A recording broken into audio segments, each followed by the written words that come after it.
We are live, and we have Caitlin Corkins from Downtown Village on Downtown Village Center Tax Credit. There's Caitlin. Thank you for Hello. available. This is our crossover week, and we're juggling staff and bills. So I think some of the committee would just like a little overview of the downtown tax credit, what it can be used for. And then the question was, is there more demand? How much more demand? What aren't we doing? And then we're going to hear if we can afford to give up another $1 million from the general fund, but that we'd find out more about what we're being asked to spend it on. Sure. Thanks so much for having me. I hope you can hear me all right. I'm squatting in a conference room, so Echoes. is it echoing? No, you're good. Oh, okay, good. Great. I believe Jess Vittner just sent over some materials, but I also am happy to share my screen. I have a little presentation that I prepared for earlier testimony. All kinds of material from you, but sharing your screen would be helpful. Then anyone in the room or anyone watching at home can see it. Okay, great. So I'll do that. Let me just get that going. This is 327. Really, is that what 327? This is the downtown tax credit. Economic development. So I hope you can all see that now. Yeah. Wonderful. All right, well, I'll dive right in, and please feel free to interrupt me with any questions. So the Downtown and Village Center Tax Credit Program is part of the state's community investment program, which recognizes and supports local revitalization efforts around the state with dedicated staff and funding. The Downtown and Village Center Tax Credit Program is the biggest carrot that we offer through the program. It was created in 1998, and currently we award $3 million annually through the program. It is competitive. To qualify for the program, a building needs to be at least 30 years old and located in a designated downtown or village center. Applicants have 3 years from the date of award to complete their project. What I'm going to do quickly is go through the basics of the program, show you a few examples, and I can certainly talk a little bit about the ongoing demand that we have. So very briefly, there are different types of credits that are available through the program to support different types of projects. And I'll go through these really quickly. The first is our historic credit. This one is specifically tied to historic buildings, so it needs to be listed in the National Register of Historic Places. And you also have to be working through the federal Rehabilitation Investment Tax Credit Program, which is also called the RITC program. So this historic credit through the state program is meant to work in partnership with the federal program, and it offers a 10% credit based on the amount you're investing in your entire project. So these tend to be for larger scale projects where you're kind of doing all the work all at once. And it is often paired with low-income housing tax credits to support some of the big housing redevelopment projects we've seen in a number of towns across the state. For projects that are of a smaller scale or for buildings that are old but not historic, we do have other types of credits through the program. The first is our facade credit. So this offers a 25% credit specifically on exterior work with a cap of $25,000 in credit, meaning if you spent $100,000 renovating the exterior of the building, you would meet the threshold. We could give you $25,000 and no more after that. For buildings that are historic but are not choosing to use the federal program, we do still expect that the work will meet preservation standards. But obviously there are older buildings in our downtowns and villages that are old but not historic. And so with those buildings, there's a lot more flexibility to just make your buildings better, just freshen them up and make them look nice. The most popular type of credit that we offer through the program are our code credits. And this is specifically geared towards making improvements to bring a building up to current building codes. We have a lot of older buildings that are unfortunately not up to code, and this can be a real barrier for redevelopment when a property changes hands, or if a business leaves and you're trying to get a new tenant into a building. Often that's a trigger for having to bring things into code compliance. So this credit is intended to help offset some of the costs of those sometimes significant improvements. We work really closely with the Division of Fire and Safety. Basically anything that they are identifying as a code compliance issue is something that we can cover through the credit, and they often send people my way, which is great. This credit can cover sort of the gamut, the really expensive things like putting a sprinkler system in a building, or adding an elevator, all the way down to smaller things like updating an electrical panel or adding a second means of egress, putting in hardwired smoke detectors. So it can be, a pretty wide range of projects. And it is a 50% credit with some various caps. So again, there's a upper limit of what we can award a single project, but it's the most widely used for the program for sure. And then the final credit that we offer, this is the newest credit as well, just added to the program in fiscal year 23, is our flood mitigation credit. When initially envisioned, it was hoped that this credit could serve as a way to incentivize property owners to make improvements to their buildings to protect against potential flood hazards.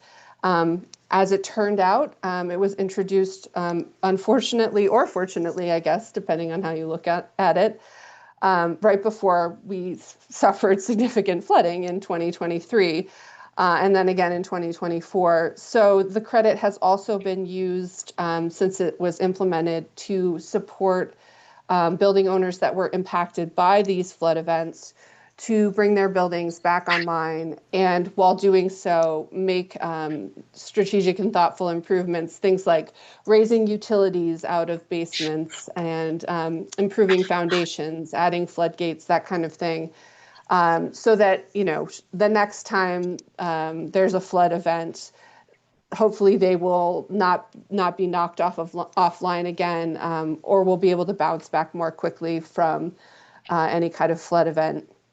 We're hoping, and that has proved successful. We've had several projects that have taken advantage of this credit to help support getting them back up and open again, which is great. And our hope now going forward is, again, that people will be able to use this credit in a more proactive way to support projects that are thinking forward and protecting these buildings against potential flood hazards. Okay. So just a few more basics here. These credits maybe all the time we have to go through. So that would, I think, finishing that up would be good. I've had the privilege of going through both this project and Gray Building, as it was formerly called, in Northfield. So oh, great. I know firsthand, walking through various things, what conditions. I know the Gray Building, we were crunching broken glass all over the floors. Yeah. They've come a long way. They sure have. The general store was actually my real estate this week. So I know it well. Yeah, this was a great project. I just did want to quickly, if I could, just show you some, because I know you had a question about project demand. Yeah. And so I know the numbers on the screen are probably really teeny, but this is just showing the demand over the past 10 years. We've been oversubscribed by $1 million or more most every year in the past 10 years. So certainly if there was an increase in funding for the program, we would be able to use those dollars. And then this is the same thing, just oversubscription by the number of projects. And so, you know, obviously, there are some years where we get some very large projects and they take up a lot of the credits we have available. And unfortunately, this means that there are a lot of really good projects that we can't fund. And, you know, sometimes people do come back to us and reapply if they're not successful the first time. But I think there are also some projects that, you know, if they're not successful, they just can't move forward. And, you know, that's what we hope doesn't happen. Right, that would be a good thing to know, though, how many actually don't move forward Mm-hmm. without this credit. If you can track that. Yeah, I mean, hard to quantify. We do survey people who use the program. Sort of at the end, we survey them and ask them a bunch of questions about the program and all of that. But we, you know, people that are not successful, we don't necessarily follow up with them other than to encourage them to reapply. So, Senator. Hi, Caitlin. Thank you for this. I just was wanting to confirm that the photos I saw of schools, those are not actual schools. They've been converted to housing or something else. yes, that is Okay. correct. I think by and large, housing. There are some multi-use, like the Gray Building, the one in Northfield, that is actually a childcare facility as well as office space and community space. But they are not active schools anymore, yes. Okay, can this program be used for either public or private schools for rehabilitation? So the program is not available to municipalities or single-family homeowners. So probably not, I guess it would be the quick answer. Thank you. Okay. Thank you. Yes. This is helpful. I think we all agree that this program does good work. But Patrick, I think our question for you is just looking at the numbers across the hall. Can we afford another $1 million? And you can take that. That's always been, there's an awful lot of good programs out there. We'd fund every one of them, including school construction. But we haven't had the money to do all of it, so it's hard choices. So Patrick Dirksen, Joint Fiscal Office, here's how I would answer that question. Under current statute, the board is allowed to issue up to $3 million in credits annually. The governor's recommended budget amount maintained that $3 million amount, so it did not include an increase over current law in the governor's recommendation. Okay, and we are not dealing in one of those years because the governor builds his budget based on the economic revenue forecasts that were done in July. And we had another one, the E-Board, in January, and we are supposed to keep our spending, his proposal, within those budget limits. Some years we see a big change in the upward direction. Is this one of those years, or what? Are you asking if the consensus forecast was upgraded? Yeah. No, I wouldn't say it was a significant change if you're looking from July to January. I will say that one thing that's a little sort of interesting in how we account for this particular credit that you saw in the presentation, the credits can be carried forward for a period of time. We will book the cost of the credits awarded in the year they're awarded in terms of when there's a change to the amount that can be awarded, but you'll see that that they are claimed, they're not claimed right away. So, So if whoever purchases the Yeah. credit, and I guess the other thing too is, so what we're talking about here, in our parlance, we usually call it a tax expenditure. A tax expenditure functions as like an appropriation. You're choosing not to collect the money for XYZ reason, right? So that's kind of how your colleagues across the hall will sort of look at that, when considering if the the revenue entire goes up. Yeah. Then it's where do we do additional appropriation, but if the revenue isn't going up, then increasing this means you don't have another million to do that.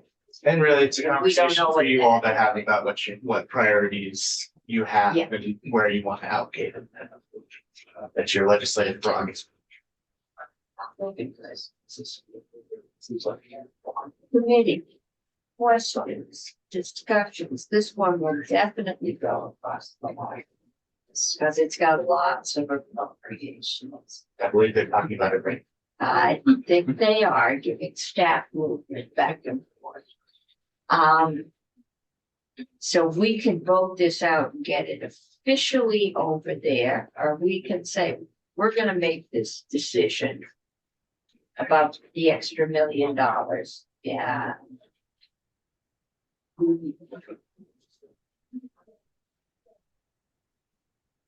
I'm trying, I think we might. Okay, So, Ask a question. I'm not, I think it might be for Caitlin. I'm just scrolling through the materials you provided us online. And can any of this funding be used for upgrades to water and sewer or wastewater systems?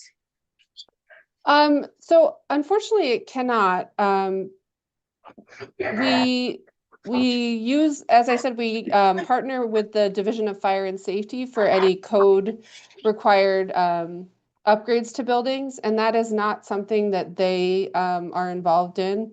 And so we don't really have a good mechanism for ensuring that when people are making those improvements, that we have a way to inspect them and make sure that they're compliant and all of that.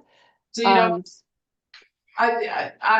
The reason it caught my eye is you are funding, thank you very much, a program in my district. It's in Moncton. It's for the Moncton General Store, and one of their main needs is funding for their water and wastewater sewer septic system. And they are, I mean, do you work at all with DEC to try to, because DEC could do that, the same kind of Yes. fire safety does.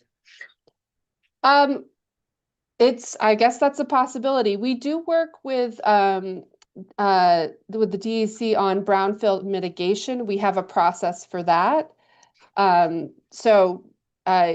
is something, it's not something that's currently part of the program, but, certainly something that would, expand the benefits to people for sure. And, but then also increase the demand as well, I'm sure.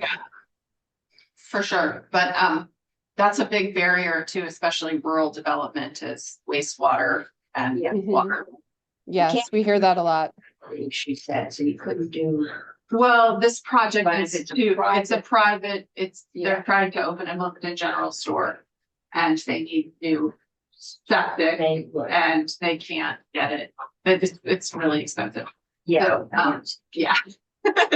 So it just caught my eye. That's an allowable use, but From the East Palace General Store, and the septic system is under the War Memorial across the street. yeah, so, okay, that was just my own, little question about the usage, but, So committee. I've got a room full of staff. We're at 3:00. I'm gonna try and vote this out. Let's see. So as soon as possible, so, for clarity, yes, we are not in favor of the increase, we would be voting no on this. we should vote no if we're not in favor of the increase on it. They would remain at 3 million, which is what's in the governor's recommend. We have not. We're not anticipating a large waterfall at the end of this budget. That's what I was thinking. So, When you looking for a friendly amendment of splitting the middle, 3.5. I mean, it's a time of, it's a time of austerity and scarcity, and I would be more comfortable with the governor's recommend. I never thought I would say that, but I'm saying it. We have it documented. Okay, I'm gonna put that on for vote. I've got this next one. About now the 100. Not at this moment. I try and let it sit over for a day, but it is going across the hall. Right now, we've got miscellaneous agricultural subjects. I think this might be the one I got so many emails on. And then we have studying the creation of model bylaws, which is one I haven't even heard about. And then I have 61, which is the governor's list of scholarships, miscellaneous ag, and an accolade studying the creation of model bylaws on the possible vote today. And we had public libraries on and economic development also for possible votes. So I'm gonna, if you're ready to vote on any of those now,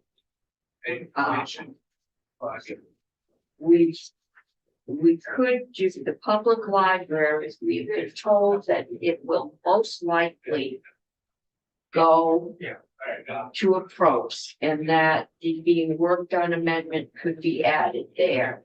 The worst case scenario is that we would have to do a floor amendment if we approved of the amendment that's trying to make everybody happy. Mostly the administration. So are you ready to vote Yes. on 232 and activating public libraries in the Department of Libraries? Sure. Well, I need a motion. I would move S 232. I think it's version 3.2 as passed by the Senate Education Committee, which did an excellent job with this bill. Okay. So Senator Hardy has moved that we approve Act 232 and act relating to public libraries and the Department of Libraries. Version 3.2, did you say? Yeah, that's what I was like.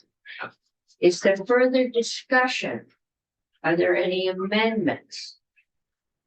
If not, all those in favor say aye. I Opposed say no. I'm not hearing any no, so I'm calling that 700. Senator Hardy, I assume you'd like to report that. Thank you. Okay, then we have. Are we ready to vote essentially on the downtown tax credits and the economic development? Can I just hear a little bit more about, I mean, I heard that Senator Gulick concerned about, it currently is 3 million. Right. That was what the governor proposed, was 3 million. Senator Beck is suggesting a compromise, that 4 million is in what came to us from that economic development. 3.5 is in the middle. Good. Right. But how will this work in terms of, will this go on their wall? How does this work in terms of the whole budget? I don't know what they're doing this year. I wouldn't be. There's 100 appropriations in this bill. So everything over there, but it's gotta come out this week. Yeah, They may strip out all the appropriations and put them on the wall until they come to finalizing the budget. I know that's what they've done in the past. Pass the bill, but they'll take all the additional approach and put them up. Then when they've had time to go through everything that's been asked. Yeah, And it's going to be millions more, hundreds of millions well, I'm more wondering if than the they tax have. credit portion would go on the wall, just like in a regular appropriation, Mhm. you know what I mean? Is that, or I'm the tax not credit, is that sure. ours? I'm If we not- put it on our wall, that's what I, We can't, we can? because we'd have to strip it out of the bill, and I don't think. I mean, that's what appropriations does. They Yeah. strip everything out and they hold them, and I'm wondering, Well, we could can we strip out strip of- everything out and hold it No, all? we could strip out a tax. We don't wanna strip the whole thing out, cause it's presently got 3 million and no one's talking about Right, stripping the Fair. 3 million. They might, if they think it's tight enough over there, and they might need to take back some of that taxing capacity. I would think that they can do that. yeah, So I think no matter what we do, they will decide.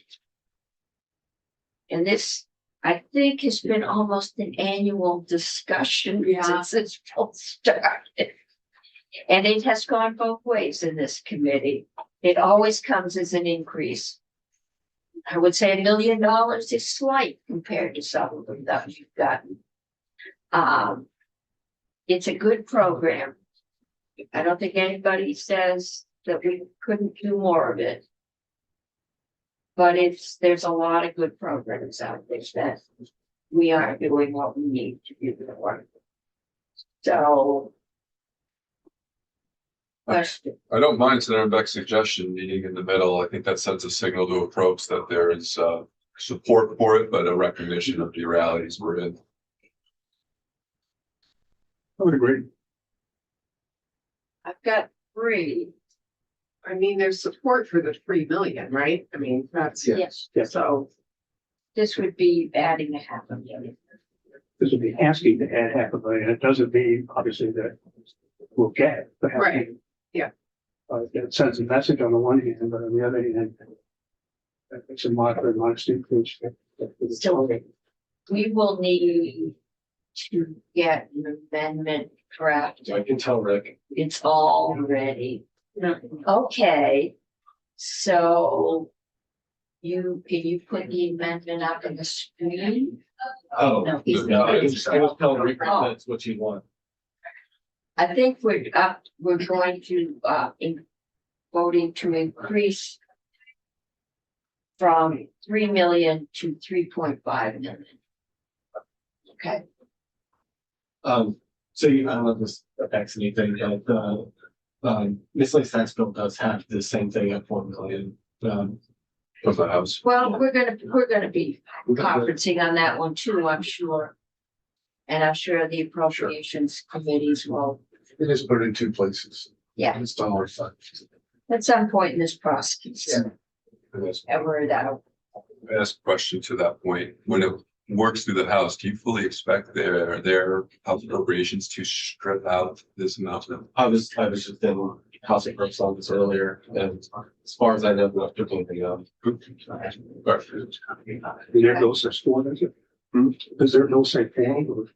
It's in miscellaneous tax, it's 4. Miscellaneous tax also raises revenue by responding to the federal changes. So the miscellaneous tax aims to be revenue neutral, but it generates more than yeah, 20. I know, looking at the corporate income tax, which is where we were losing about $25 million this year.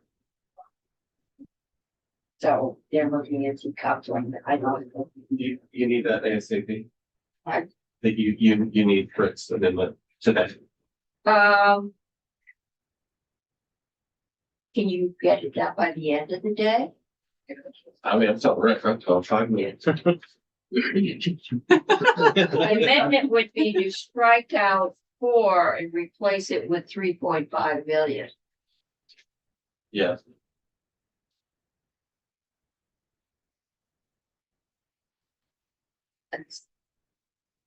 Senator Beck, if you make that motion, Yeah. then you'll have to wait to get a clean copy to take it upstairs. But if you would like to make that motion, we could get this bill out of here. You wanna move it with the, I'm what Senator Jeff does, or if you wanna wait. So this is okay. there you go. So I move that we amend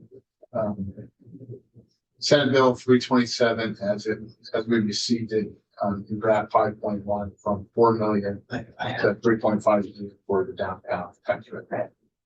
Okay. So Senator Beck has moved that we amend S 327. That relating to economic development, by striking out the $4 million number. And replacing it with 3.5 million. That's a $500,000 increase, so there would be a 3,500. There any discussion? You said 3,500. Oh, 3,500,000. So. Any discussion? Any further amendments? Okay, and this one, I'm gonna have clerk call the roll. Senator Chitman. Yep. Senator Beck. Yes. Senator Hardy. Yes. Senator Brock. Yes. Senator Gulick. No. Senator Mattos, yes. Senator Cummings. No, 5-2-0. okay. Are you recording that for economic development? No. Would you like to report the finance amendment, or would you like me to? I could do it. Okay, Senator Brock will. Section someone. I need a motion. That's notable with. Yes, now we need a motion on the bill as amended. We'll have a draft number or a timestamp, but we still want to move it. Additionally, with that amendment, can we move the whole bill now as amended with that motion without a draft number and timestamp? Oh, I don't know about the Senate process. Ellen Chakowski, Office Legislative Council. I'd say yes. Did you make any other amendment before this? So it's gonna be 1.1.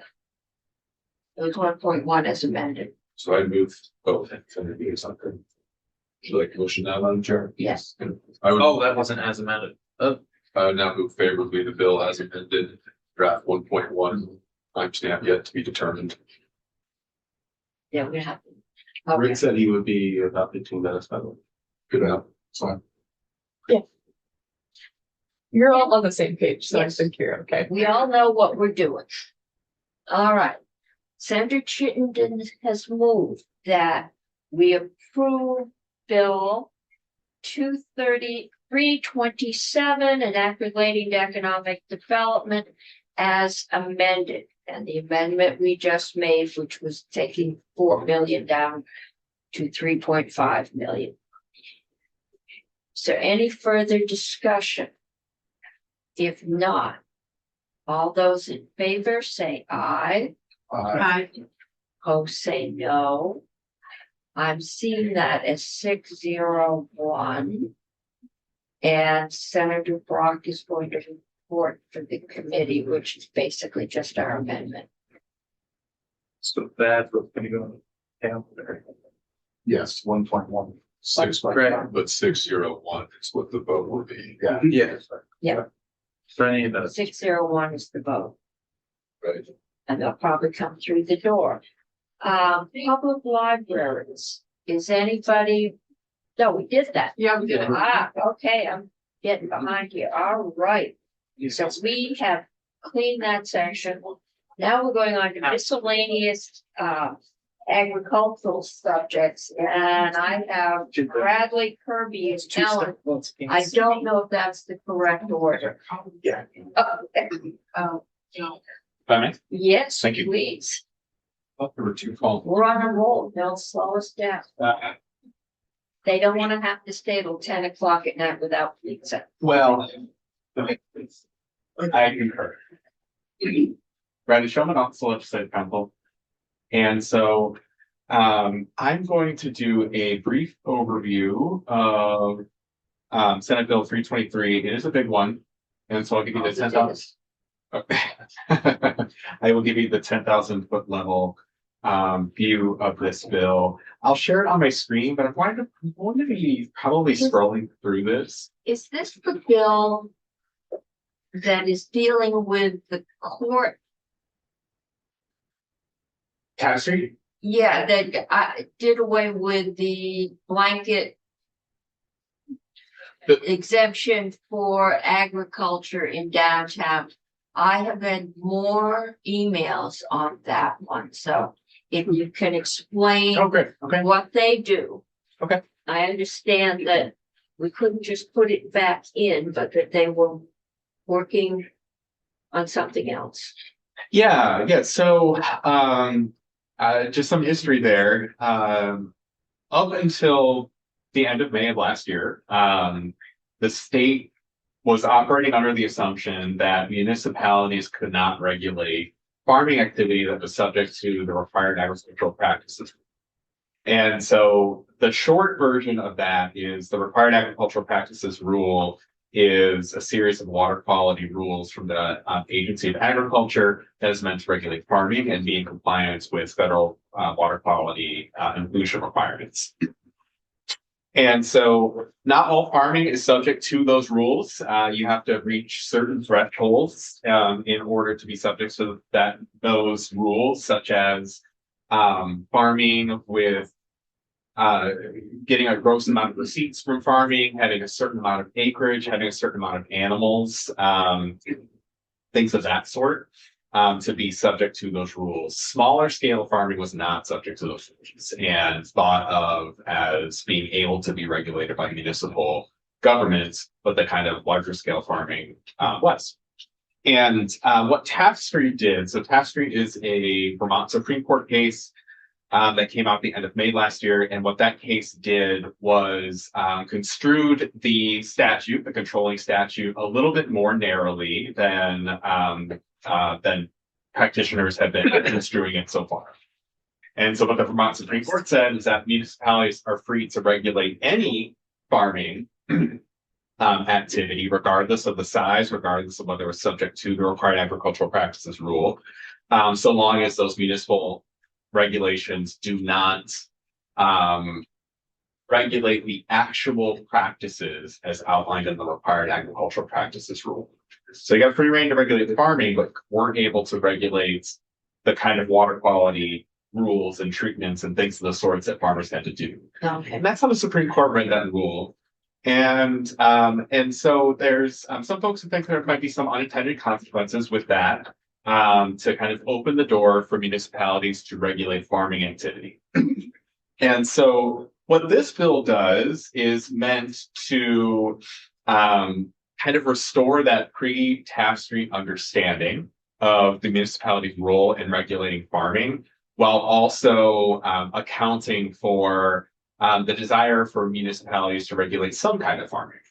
And so what this bill does is, starting in section 2, page 2, is amends the statute to do two things. The first two things it does here is say that a bylaw, a municipal bylaw shall not regulate the cultivation or use of land for growing plants, food, fiber, Christmas trees. The idea was gardening in a person's backyard or smaller scale kind of growing plants. A viticultural orchard crops. It's not a garden, calling it a personal garden is a little bit of a misnomer, but the idea would be smaller scale cultivating of land. A municipality would not be able to regulate regardless of the size of the land that takes place on. And then a municipality may not regulate the raising, feeding, or management of small backyard poultry flock, excluding roosters. So people could have poultry, people could have their chickens, but they wouldn't necessarily be able to. At 4 a.m. that bothers the neighbors. They were very thoughtful in drafting this. But you'll notice that other farm animals are not listed there. So pigs, cows. I understand there is an issue with a pig farm. I believe so. I believe so. And then this section C is the amendment that is meant to restore the pre-Taft Street status quo. So farming that meets the minimum threshold criteria and required agricultural practice rule and is therefore required to comply with the required agricultural practices. Okay, yes. Judge, I'm fine with this language, but I'm pretty sure in the community that I live in, we do have a bylaw regulating no more than 6 chickens. So is this overruling that? Is that? You know, potentially because the word small is not necessarily defined. You know, potentially someone could challenge that municipal regulation saying, well, 6 is Too many. yeah, or 6 is not smaller or It yes. probably will come down to odor. And so the word small is not defined. But so that's a potential issue. And so this section is meant to kind of restore that status quo. Also, the construction of farm structures is not able to be regulated by, you know, municipal bylaw. And that is the statutory change to kind of, it overturns the wrong word, but to address the potential unintended consequences of the Supreme Court case that we discussed a moment ago. This bill does something else too. So earlier we were talking about the RAPS, the Required Agricultural Practices Rule. And farming activity subject to those rules is exempt from municipal regulation. Well, what this does is it tries to kind of change some of the circumstances in which a person would be subject to the rules. And so looking on page 4, you'd be subject to the rules if you had gross income from agricultural products, for the sale of agricultural products at $2,000. That's the current rule. So we're amending a rule in this section and not a statute. The Senate's proposing to increase that to $5,000. So they want to capture, they don't necessarily want to capture smaller scale farming. They want to capture farming with a greater income. If you're preparing, tilling, fertilizing, planting crops for sale or for charitable donation on a farm that is no less than 4 contiguous acres in size. So they amended that to permit farmers who primarily donate their crops as opposed to sell them.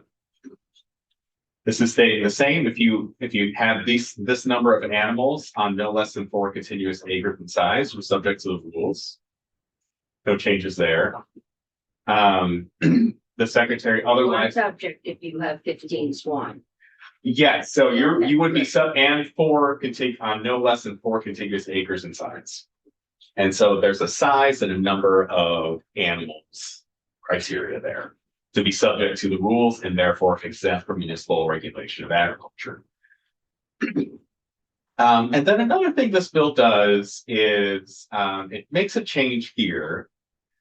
So you'll notice up until this point, we were talking more about no less than 4 contiguous acres, right? And then so less than 4 contiguous acres, with the exception of farmers who are making income from their farming, on less than 4 contiguous acres, the rules didn't necessarily address or didn't necessarily want to consider that farming subject to these rules.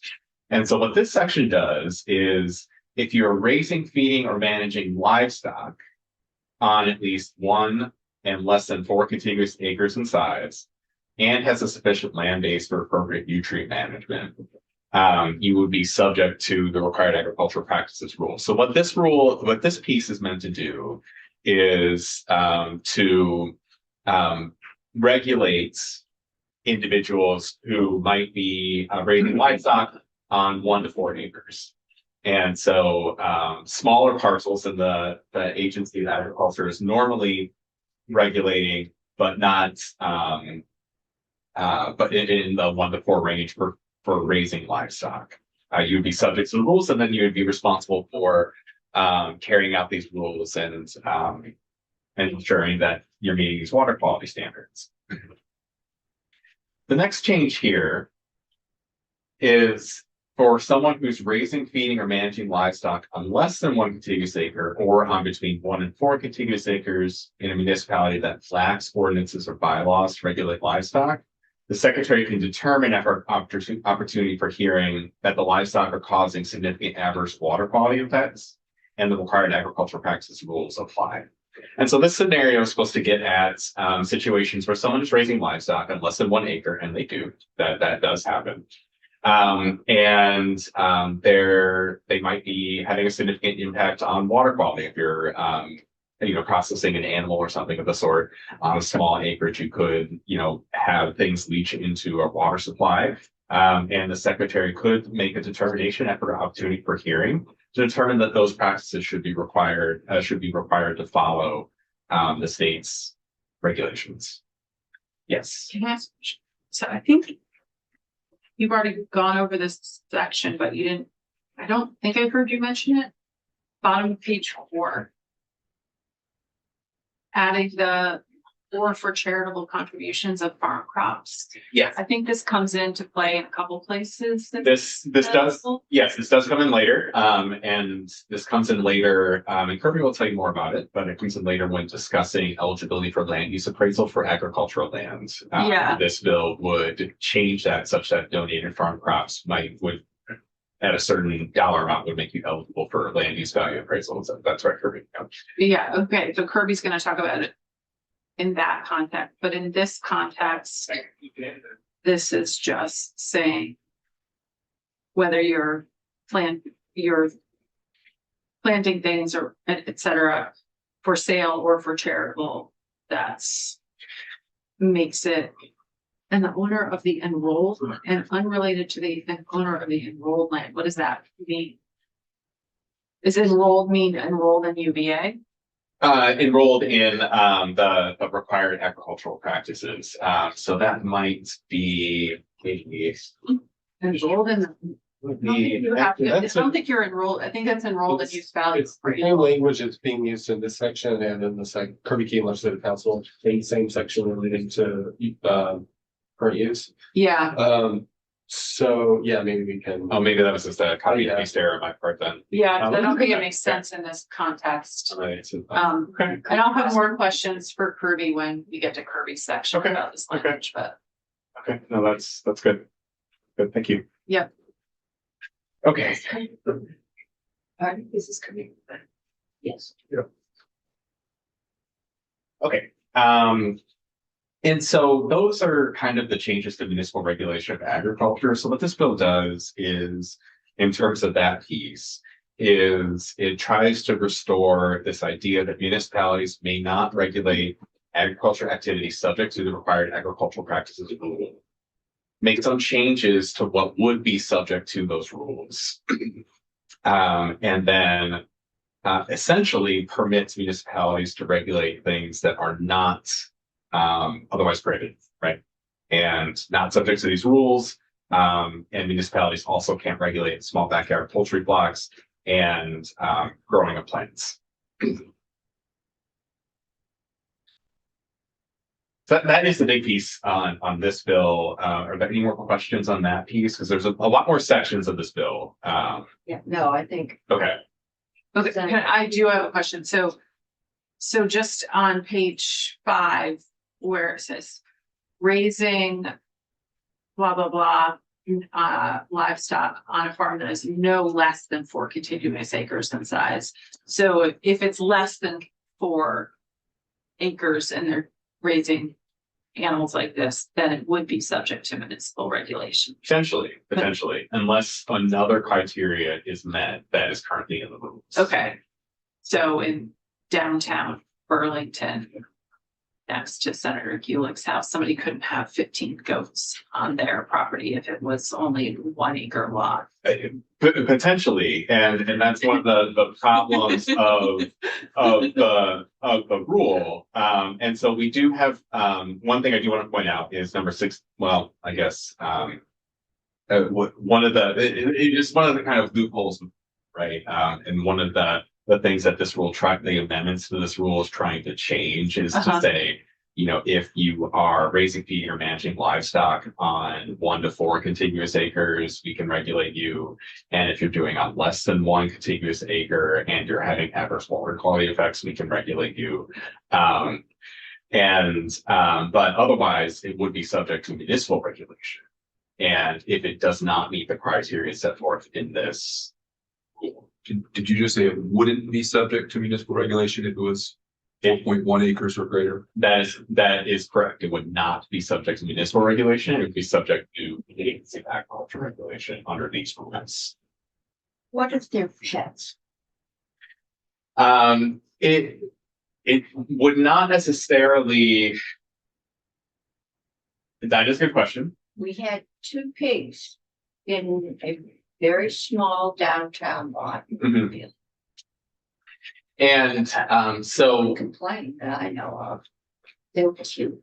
The piggy words. what and it would depend on whether those activities rose to the level here, right? And so if it's a small plot, it's not 4 contiguous acres, so it's not going to meet the requires, yeah. But if they're making annual income $2,000 or more, potentially. There is another piece that is crossed out here, but is managed by a farmer filing with the IRS at 1040F, both farm income on a tax statement in one of the last 2 years. It's probably it will come down to, as long as they care for the waste in an appropriate manner so that it does not impact the quality of life of the neighbors, they'll be fine. But if there's a manure pile in the back of the 1/4 acres and it's a pig or chicken that is impacting the neighbors, that's probably when a lot of these will come into play. And under these rules, so long as someone does not trigger one of these threshold requirements in required agricultural practices rule, a municipality could regulate that activity. And most municipalities are in a hurry to do that unless there has been an issue. And that would be, their prerogative. I know we're digressing here, but I think, and then if you add cannabis into the mix, then it's a whole different structure. Regulation. Yeah, right? Okay, because I'm having that issue in my district actually, so, Okay. yeah. And so, We've got ducks too. She's ducks and geese and cannabis. It's a trifecta. yes. Piece on cannabis. They are, because they live They're along. super mellow. It is only Tuesday and we're going back, seeing if we can't get the spill out of you. And it's, This one needs to go across. They're contributing to after school programs. Thank you, geese. Oh, yeah. one thing to note about Digress. one thing to note about regulation of cannabis is that there is a different statute that does permit municipalities to set cannabis cultivation districts in their district. They have to have at least one, so they can't essentially say you don't have any districts. They have to have something in the municipality, but they can regulate cannabis by bylaw separately from this. There's a little bit of a different scheme for cannabis. You can't say no, but you can say wait. That's exactly right. Probably not next to the middle. And so we got to the accessory on farm structure permit section, and that's Ellen. And so it depends on how the committee wants to, we want to get to Ellen This and is in then. our domain at all, right? Ellen Tchaikovsky, Upper Legislative Council, only in that it is expanding the exemption for accessory on-farm business from Act 250, so potentially there will be fewer permit fees. Why don't we finish with you? Okay. And then you're free, and then we'll do Ellen, and then we'll do Kirby, because Kirby's probably where we're gonna use the most. Okay. And then, so I'm going to, I've got my cheat sheet here, so let me just get through. The rest of this, I don't think the rest of this is nearly as exciting as municipal regulation of agriculture. Nothing could be as exciting Yeah. as pigs. Uh, Well, what do we do to get the permanent government? Makes some cannabis improvement site. Just stealthily passing out notes. Okay, All right, so section 7 of this bill on page 11 amends what we think is a mistake in the statute. Basically, Wait, oh, you're skipping over I'm- Kirby's I'm part? skipping over Okay. Kirby and Ellen's parts. And we are on page 11, line 13 for section 7. This bill, this piece changes what we think is a bit of a mistake. So this section concerns conflicts between milk producers and milk purchasers. And if a milk producer has a oral or verbal or written contract with a purchaser for that purchaser to buy the producer's milk, and there's a conflict that the purchaser wants to back out. This section deals with the producer's right to request a hearing for that.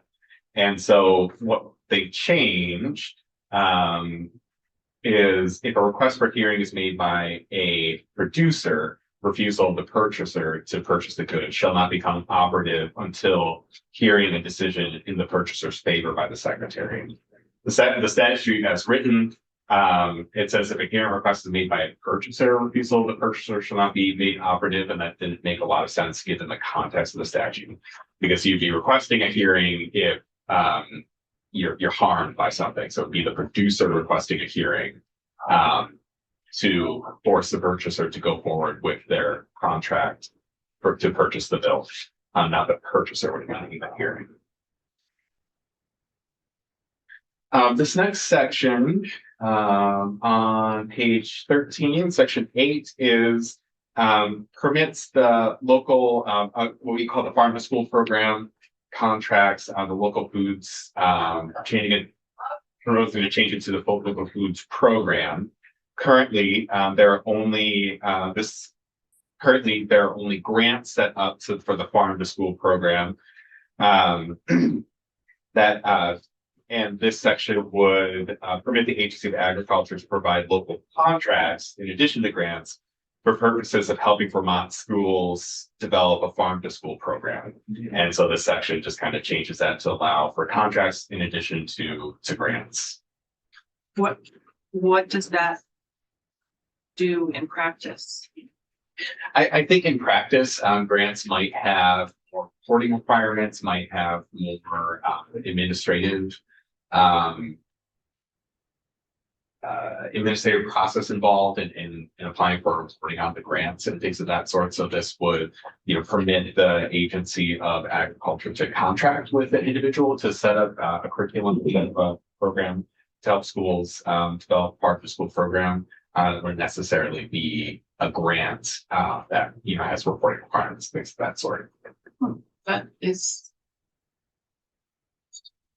range. I've never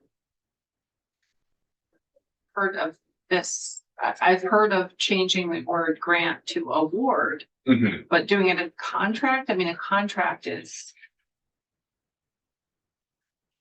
usually saying you're going to provide some kind of service for this contract. I don't know. It seems odd.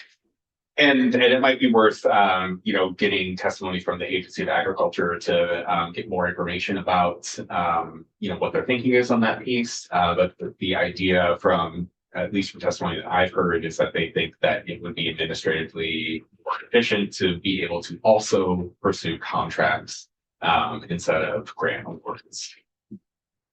would the contract be between the agency and the school, or perhaps between the farmer and the school Yeah. district? So we can just take a look at the statutory language on page 13. So so the Agency of Agriculture creates this program to execute, administer, and provide local grants or contracts. And so the grants and the contracts would be between the program for purpose of helping the school. Now, that said, once it gets to kind of administering the program and kind of the nuts and bolts of administering that program, I might not be the best person to answer those questions at this time. In terms of, how the schools are chosen, how the curriculum is developed, what obligations the school might have in terms of, administering the grant or contract or something of the sort. Those aren't necessarily questions that I'm familiar with or prepared to answer. I bet that I think what you said is Maybe that's what I was you- thinking too. It's that they help execute contracts between farms and schools. For like, you're gonna get so many potatoes every month for the school or something. Yeah, But we, and maybe Wanna it would ask that. just be they would pay the farmer yeah, for X pounds of potatoes. yeah, but maybe we should ask them. We should. It is a little ask. confusing to me. Okay, let's keep moving. We haven't gotten our section yet. I did see fees, but it doesn't look like they're changing. I think we've gotten to fees just yet, so, 15, we must be almost there. Section 9 is repealing the pest control compact. This was an interstate compact, meant to, help coordinate efforts among states to repeal or to address pest infestations that might cross interstate borders. Army worms. I'm not sure. They were, I was told there was a number of years ago, but they could decimate a 10-acre field in one night. Not army ants, but army worms. These were some kind of. This is when my daughter was an agricultural insecticide. Interesting. They came marching through, I thought over on Addison County. Pete Ferguson. Well, Farm. if the pest, There are, what are we calling them now, squishy moths, tent caterpillars. oh gosh, what was it called? No, that'll come to me. I know what we're talking about. But fungi, I think it's fungi. Fungi. I think it is. Fungi, Yeah. yeah, formerly known by another name. Right, yes. right. And so this pest control compact actually went debunked around 2014. And so it was like an insurance fund that states could tap into and pay into, but it had gone defunct in about 2014 due to a change in the compact's IRS status. And it just didn't become financially tenable. So this would just repeal it from our statutes. Okay, Okay, so this is licensing pesticide applicators. There is a little bit of a fee in this one. So this section, we are on page 14.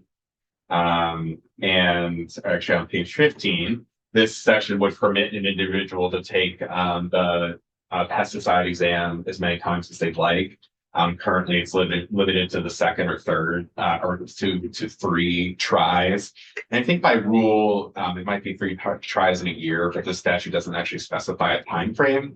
But this kind of takes out that limitation and just says examination fees of $25, no matter how many times you want to take it. so you're changing some of the wording, but not the actual fee. That's right. That's one fee that is being taken out. You're taking out the government, municipal, public education institution applicators. Right, and so there'd be no fee for that. Oh, we are charging ourselves a fee. It appears so. Some of those herbicides are highly toxic. It kind of gives me a pause that they can just keep retaking the test and. I mean, anyway, I don't want to digress too much, but. Okay, interesting. They're on the fees. It's, Right now. Sorry. Only fees. and this statute would say there is no limitation for the frequency for retaking examination for private, commercial, non-commercial, or government applicator certifications or dealer licenses. And this next page, on page 16, section 11, we are talking about conforming seed law to universal standards. And not a lot of this does have to do with fees, but it does conform seed law to just kind of standards set out by the Association of American Seed Control Officials and its recommended publication recommended uniform state seed law. And so you'll see some definition changes, and I can go over these more quickly or more thoroughly if you'd like. But we just said some definitional changes, adding wildflowers to seeds, changing some labeling requirements, and then adding the definitions for distribute to include a host of ways someone could obtain these: sell, sale, barter, supply the seeds through any means, including sales outlets, catalogs, telephone, the internet, or any electronic means. And just to clarify that if you're distributing a seed on the internet or by phone or by fax, you'd be subject to the requirements in these statutes. Distributing means any person who distributes seeds in the state or fixes the labeling or any relabeling required under this section. And then we added the definition of the word treated. Treated is deals with usually substances meant to reduce, control, repeal certain diseases or organisms, insects, or other pests from attaching to seed or the seedling.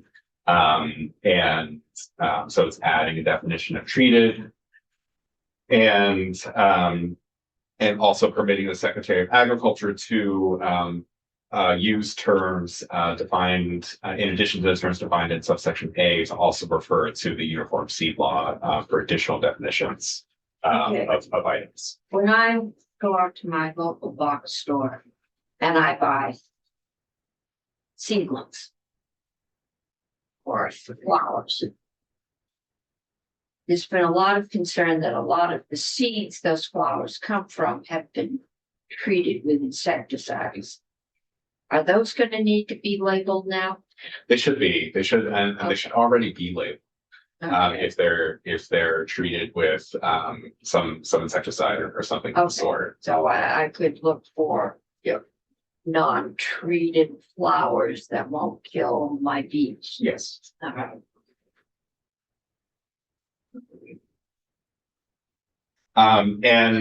Section 12, it just conforms the language to, instead of transported sold or offered for sale, referring to the word distributed, just to kind of make it clear that distributed means any form or method of sale. We're on page 19, section 13. This goes into label requirements. So, all seeds that are distributed in the states have labels that include, who's responsible for labeling seeds. For any treated agricultural vegetable flower seed, the label shall also include statements describing the treatment and if the substance, the amount of the substance that is present, if it is harmful to humans or other vertebrate animals, and a caution statement on there. You'll see that the statute already requires, some labeling for treated article seeds, and this just kind of makes some additional specifications for treated article seeds as well. We have come a long way. When we first talked about labeling seeds, there were crowds in the front lawn. Now it's routine. Interesting. But that genetically modified GFO seeds, it was very, very controversial. This bill would also require all bins or bulk displays of certain seeds that should be labeled with the same information. So if you just kind of scoop it out yourself, there should be a label affixed nearby. Okay, we're gonna have to move it along because we've got one more bill. Okay. I saw an administrative fee up here on page 21, maybe 20. And so administrative penalties on section 15. I don't believe these penalties are changing. So that. And let me get my cheat sheet here. See, section 16 has another fee. And so this actually double check because it moves the fees around a little bit. And so the registration fee is $85 annually for each distributor that distributes any seeds to the states. It used to say a flat fee of $85 per company for any fee sold. Okay, what page are you on? Oh, I'm on page 22 at the top. What page? Oh, There's a section here that's crossing out a $10 per ton for any seed sold in containers of more than 10 pounds. I believe that is brought back down. A fee of $10 per ton of seeds distributed in containers of more than 10 pounds shall accompany the report due annually. And so it appears that they are changing when that fee takes place. A distributor would be each individual store of like Garden Way. Or that would not the mother company, but each individual location. It's distributors defined as any person who distributes feeds into the state and affixes the labeling or any relabeling required. So it would be the person who is So that would obligated. be It would be- mostly probably some centralized entity. So it wouldn't necessarily be the store. Aubuchon, it Right. would be Aubuchon Corporation. Or whoever sends all those flower pots to the grocery store.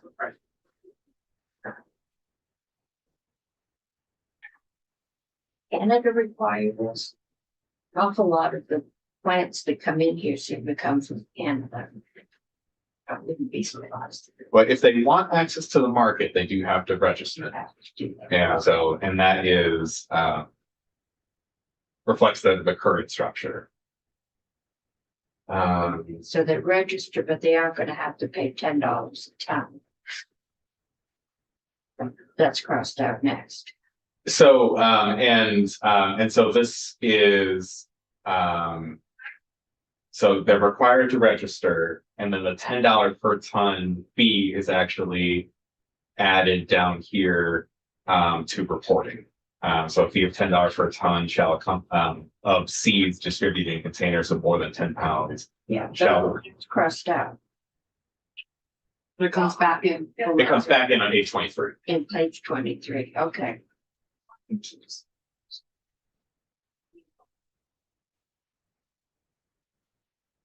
And so this, so we're on page 23, line 7, 8, and 9, thereabouts, and there's some crossed out language and some new language.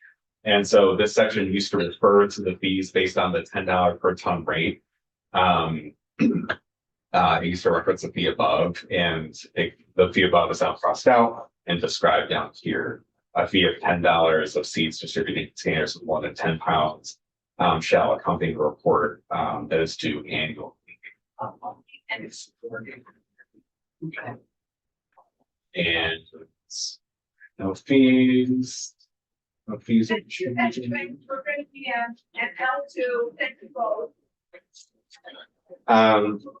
Consolidating VCAP within Vita, there are no Oh, there are no I thought fees. we did. I thought We did. Yes, you are correct. 'Cause I think I know what you're gonna say, because there was I thought we some. did it last year. Yep, there was some reorganization, and that was our question as well, is didn't we already do this? And this is one of the programs that's not.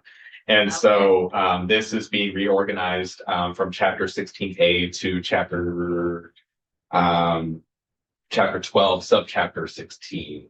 It's being, So this is a reorganization. The money's been coming through Vita yep, anyway. and the money comes through Vita. And then so there shouldn't be any changes because Vita is kind of its own. Yes. It has its own regulation instructions, That's exactly right. significant. And so I'm just kind of scrolling down because there is a fee that is changing. Section 24, pages 35. You have a list of where the fees are? I have some notes. Okay. Whoever is the reporter, I'm sure would appreciate just a list of. Oh, the reporter will have a section by section Okay. that deals with these things. Yeah, yeah. Yeah, because we're not gonna report on all of this. We're just gonna need to hone in on Wait. the section. Page 34, before you, there is crossing out something about money's going. Oh, yes, What is yes. this? Is this substantive?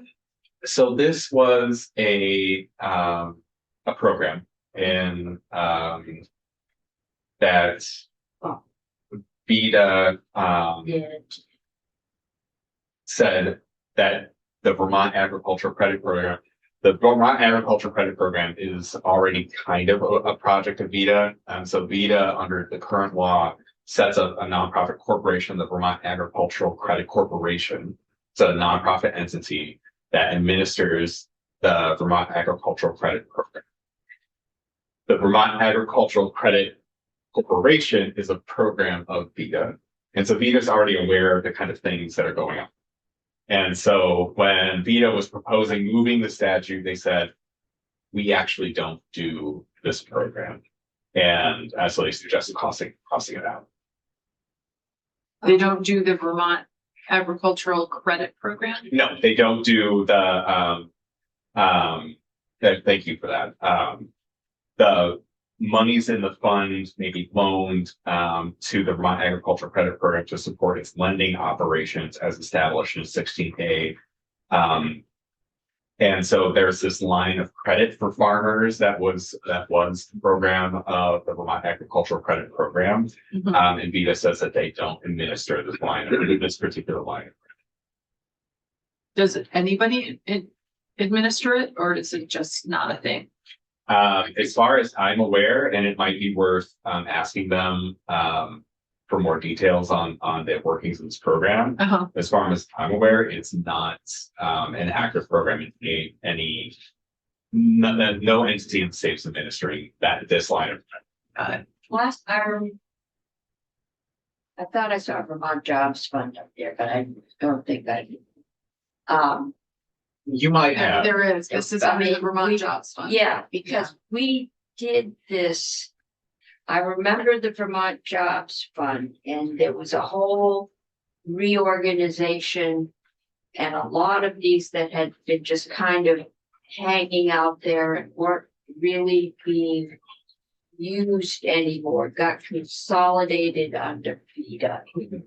And it sounds like they found a few more that they need to tidy up. And I think that's right. You know, this is actually a cross-reference that I found when I was putting this together. And so I, kind of ran all the cross-references when we're moving the chapters, right? I look for all the cross-references in their statute to make sure that everything still lines up.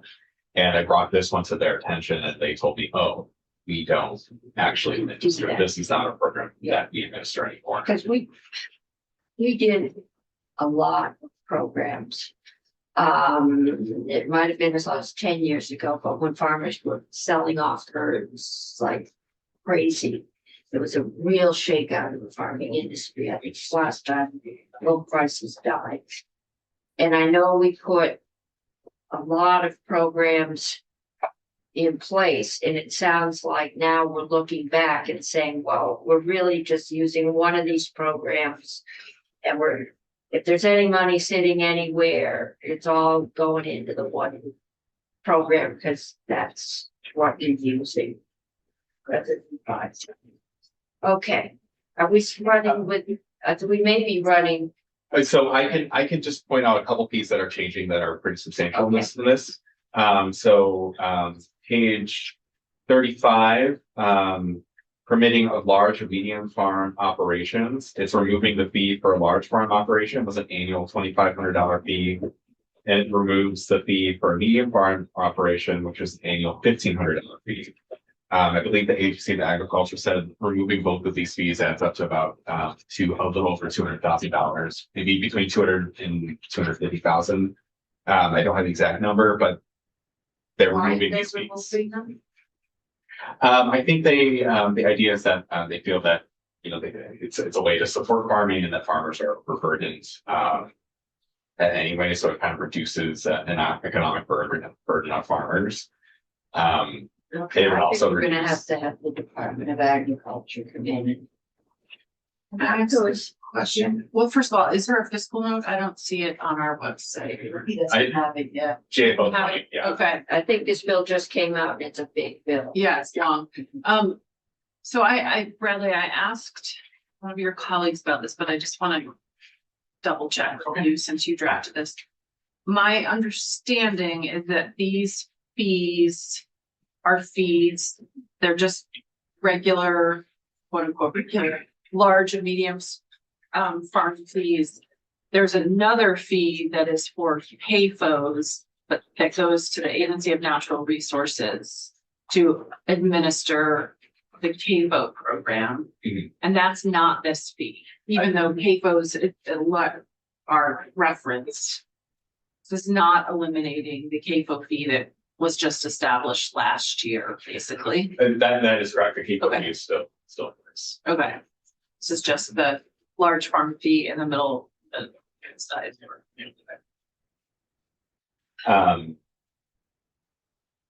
And another fee I want to draw your attention to, so this transitions the hemp, the regulation of hemp from agriculture to the Cannabis Control Board. And because we're running out of time, I'm going to scroll That to, sounds like that might be. I can, if we had more time, I would give you the backstory. Well, I've lost my staff, so. Uh, Oh, gone. Now you have all the time you want. Is there? I do want to go to page 45. There's fees. Um, These are new fees. and so these are new fees and a change from old fees. Is this just moving it from Agency of Ag to Cannabis Control Board holds? Not necessarily. So there are some changes and the fees are one of them. And so under current statute, there's $100 fee for the word producer and the word grower are interchangeable. There's $100 fee for growers and processors. So this lowers the fee for producers / growers. It raises the fees for processors. The product fee is also new. However, it What's removes the product? You produce It's a hemp, products? it's a hemp or hemp infused product. And so any hemp or hemp infused product with more than 0.4% THC concentration must be registered. And then it would be subject to that fee. The product is the producer, it's really the producer, right? It's really I'm sorry, what was? You're not putting a $75 fee in each product, the fee goes to the producer of the product for producing that product. Who pays? In a way. So it's someone who's registering a product for sale in the market.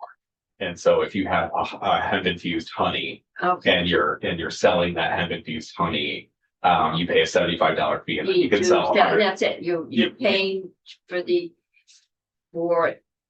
to produce a product for the market. Right. In order to get there, you have to pay this fee, so if you've got a new hemp infused candy. Mhm. We would pay this fee in order to gain access to markets within the state. And so the current statute does contemplate additional fees for growing of hemp based on certain Not cannabis, hemp. That is correct. Because hemp is an agricultural product. yes. And So so we're sending it to the cannabis board. the Cannabis Control Board would like to regulate hemp because federal law is changing. This is the part I breezed over. So I think Okay, the history is federal law changed in 2018 to permit hemp infused products to not necessarily be Schedule I drugs. And so, however, a law in 2025 came into effect that threw that into question. okay. And so more hemp products will be considered Schedule I based on their THC content. And so this is meant to kind of get everything in to make sure that every hemp infused product is legal for sale in interstate commerce or legal for sale in the state. But interstate under commerce is a different federal issue, law. under federal law. Okay. And I am, nice. I'm gonna stop sharing and then reshare, because I'm gonna share my whole screen now.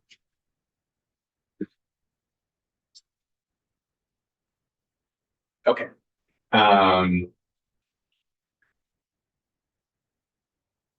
And these are the fees under current statute. It's on. Okay, stop sharing, reshare.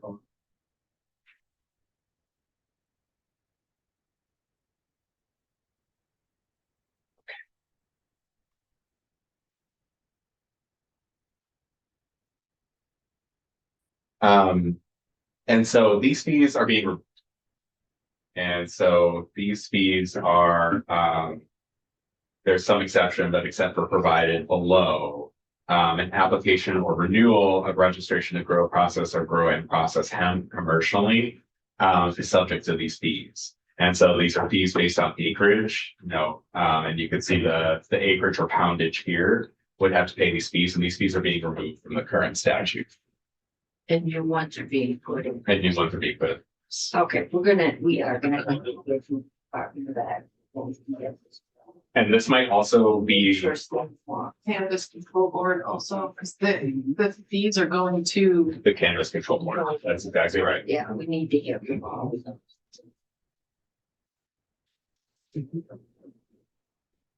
And the last section of this bill does not have a fee, but it does permit the Natural Resources Conservation Councils to take out mortgages to buy property. The current enabling statute to do that is ambiguous. It's kind of interestingly read, but this change to the law would permit them to mortgage property to put an office space. They were having some problems during government shutdowns with the USDA. They currently share their space there, and they like to buy their own property. Okay. And that's all for my piece. I'm gonna stop. Well, I guess, do you want me to keep this up on my screen so you can show? I think for whoever presents this bill, it would be helpful if you could just do section this. This is the fee and the change from current law. Just it's kind of a current law, new fee, and if there's any reason for it, we'll also try to get to the Department of Ag. I mean, give a reason on cannabis control, because it is a massive, that's even better than health and welfare. And it'll take a while to digest it, and I have a feeling that this one needs to go across the hall. This one needs to go across the hall, so we're gonna need to get it out of here tomorrow.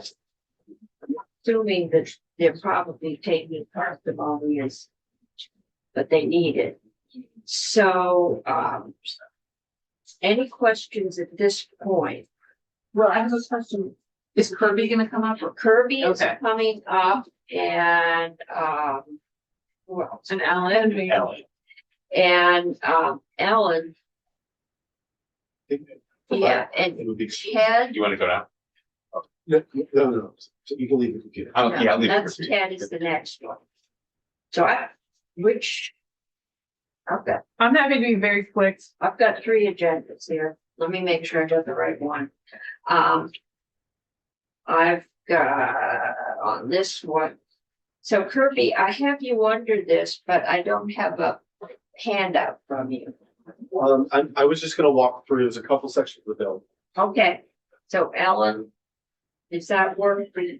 Who should So- go first? Oh, I think I will be very quick, and then also you have me on your agenda for the S325. Yes. So can you stay for those? Yes. All right. And I'm gonna be very quick on section 4. Section 4 is at the bottom of page 8 into page 9. There is this existing Act 250 amendment for accessory on-farm businesses. The amendment in S323 expands the businesses that would qualify for it. I don't think there has been I don't know the universe of businesses that would qualify for this exemption, so I don't know what the fiscal note will say But it isn't a change to the fee, just potential amount of revenue that would be generated by the Act 250 permit fees.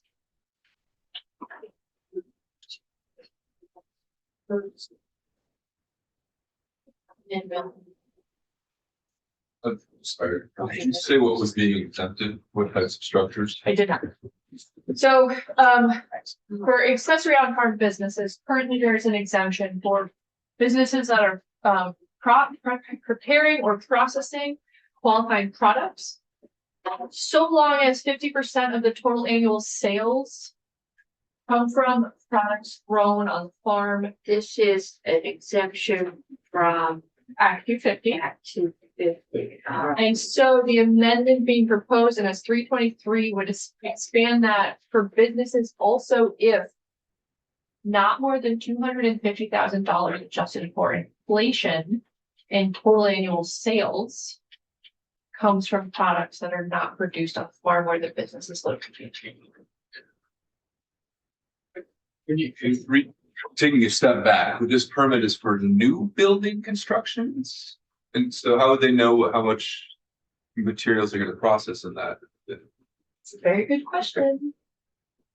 So, as originally conceived, I think, using the 50% rule, which has been around for a while, somewhat makes sense. You're going to, an example would be blueberry jam. You are on it, it has to be on a farm because this is an accessory on-farm business. And so the statement is you can be exempt if you're building your processing facility to make jam, as long as you're using at least 50% of the blueberries from your own farm. In perpetuity, Yes, forever going forward. yes. You've signed, and if somebody Well, calls this- you out. Act you're using it. If somebody does that, there could be an enforcement action. In which there could be an investigation, say, are you no longer using the blueberries grown on your farm? If so, you will be required to get an Act 250 permit. Okay, you're importing them from China or Mexico, you're in trouble. Well, Or more sure, than- sure, More than yes, 50% of them. yes. Yeah, all right. Are those enforcement actions common? Well, so this is a pretty new statute, so I don't think it's happened yet. But yes, so it hasn't happened, it's pretty new. I When would people say. agree to things for new development in perpetuity in Act 250, is there often a lot of enforcement? There can be, yes. They have been, and they've hired additional enforcement officers in the last few years, so. Yeah. So, It is almost entirely complaint driven. It has to be. So, they're not doing necessarily random spot checks, but they investigate complaints. Yes. And so this is introducing a different concept of that the sales cannot come from. You can also be exempted not more than $250,000 in sales comes from things not producing or produced. I'm gonna ask, I don't know, can you just say what it is? It's I always have to read the statute because there's two knots there. Yes, and there's it's two knots. intentional and it is tough, but not more than $250,000 adjusted for inflation and total annual sales of the equivalent donated crops comes from products that are not produced on the farm where the business is located. So you can under this scheme, you could use up to $250,000 worth of product from someone else's farm in your jam. So you could get up to $250,000 worth of blueberries in my example, although practically this seems difficult to me. But. okay, so this does more than blueberries. Correct. So it's any kind of Advance crop. the deadline. This is that intermediate period. I'm No, remembering, no, no. this isn't while we're getting tier No. 1, tier 2. Nope. Okay. Nope. So this says, well, it ends on 2030, right? What are you looking at? What page am I on? 4. Yeah, we're on page 8 and 9. There is no, No permit or permit amendment. I think there's required. there's two bills I'll do it for us. Oh, maybe. we're still at That's the Bradley's other at one. 323. Okay, I'm on the wrong bill. I have 325 and that's the only one I have from you. Well, the agenda was updated. It's the update. It's under Bradley's. It's under Bradley. That's why I don't have it. Madam Chair, can I ask? Yes, Ellen, please. so I'm on where you are, Ellen. So again, I think this definition of donated farm crops that you cut and paste at the bottom. It says enrolled plan. Has enrolled Yeah. land, which I think is also. Should probably be fixed, Yeah, but my question for all of you, because this is in all three of your sections, is how many? Do you know how many farms the donated farm crops applies to? I mean, I know there are farms that are regular agricultural farms that donate crops that are like bruised or gleaned or whatever, and they're, you know, they could be just. I don't know. And then there are farms that. How many are just donating crops and not actually selling them? I'm not aware of that information. I know that there's at least one, but. Exactly. I know there's at least one, but nobody can tell me beyond that one if there is any. There are farms that donate part of what, you know, they're, like I said, like their gleans or their, you know, Pumpkins after Halloween. yeah, or things like that. But is there anyone else? Is this just a carve out for one person on all of these things? That's what I want to know. I think that would be a good question for the Agency of Agriculture to provide We're information. trying to get the agency in here, I hope by tomorrow morning, Okay. because we've got questions.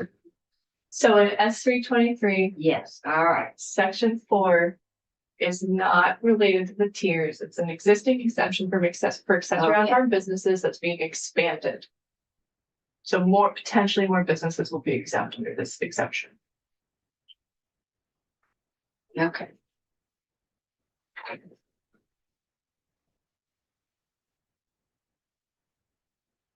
Okay. Thank you. I will tag out again. Kirby, thank you for hanging with us. It's been fun. Like, That's all, sorry. I always sound. we're always fun in here. This is an exciting. It really is. So Kirby Keaton Legislative Council, Sarcasm. as things of things of mine that are heading over from the house, yeah, we'll be seeing each other a lot, so may as well I gather that. get used to it and hang out a little bit. Okay, so we're gonna talk about current use and a couple of sections in Esther 23 relating to current use and some changes.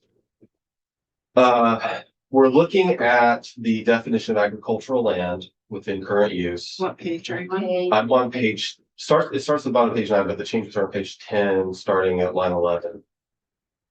So for some background, when you go to enroll agricultural land in current use, if you have 25 acres or more, it's pretty broad in what the department's going to accept in an application for considering agricultural land. But when you're talking about smaller parcels under 25 acres, there's some criteria that get applied, and that's what we're looking at. So starting on line 5, it says there shall be a presumption that the land is used for agricultural purposes if A, it is owned by a farmer and is part of an overall farm unit. Farmer is defined, it means at least 50% of your income is on your income taxes is from farm income. B, it is used by a farmer as part of the farmer's operation under a written lease for at least 3 years. So some folks, for instance, use that to have a lease with their neighbor and have their neighbor pay their Well, I bills. know some nice houses that have a farmer essentially grow hay on their front. Yeah, that was, relatively common. And then C, another way is, it has produced an annual gross income from the sale of farm crops. I'm gonna skip the addition for now, but so the current law is that produce an annual gross income from the sale of farm crops in 1 of 2 or 3 of 5 preceding years. Of at least, and then there's number amounts, but $2,000 total per parcels up to 25. So what this does is it widens that a little bit to also allow for the equivalent value of donated farm crops up to that amount for those smaller parcels. So allowing potentially more parcels to be enrolled, probably going to be more on the smaller parcels. Okay, so Based on donations. I have 3 or 4 acres. I'm assuming somebody checks the value of what I'm donating. Yeah, so I can get more into the way the donation part works. So I personally, since I've worked here the last few sessions, have seen this proposal before. Yeah, So to give you some background, I went into Senate Ag and testified on these items. There was a version of the language there. I pointed out some ways to strengthen it. I got permission to work with the Department of Taxes. So the rest of what you're gonna see is me working with the Department of Taxes to make sure that if this is going to be done, this language is a sort of newer. It is me working with tax to make sure that it's something they can administer. okay. So below you'll see